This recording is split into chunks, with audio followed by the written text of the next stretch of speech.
अस्सलाम वालेकुम रहमतुल्लाहि व बरकातुहू। मोहतरम भाई ने ये पोस्ट भेजी है जी, भूख लगी हो तो तकल्लुफ में झूठ मत बोलिए। हदीस दर्ज है इसमें हजरत अस्मा बिनत यजीद रजी अल्लाह अन्हा बयान करती हैं कि नबी करीम सल्लल्लाहु अलैहि वसल्लम की खिदमत में खाना पेश किया गया तो आपने हमें खाने की पेशकश की।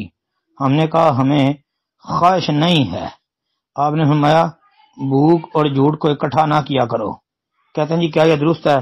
जी हसन हदीस है जी, हसन है, इंशाल्लाह हसन दर्जे की हदीस है, ये साबित है। इसमें ये जो कहा ना हमें ख्वाहिश नहीं है, मतलब ये कि हमें भूख नहीं है। जैसे हमारे यहाँ मौजूदा मुआशरे के अंदर लोग कह देते हैं, जब कोई कहता आज ही खाना खा लो तो कहते हैं जी भूख नहीं है। तो ये नबी सल्लल्लाहु अलैहि वसल्लम ने असल में समझाया है, झूठ को और भूख को इकट्ठा ना किया करो। अगर भूख लगी है फिर झूठ ना बोलो। अस्सलाम वालेकुम रहमतुल्लाह।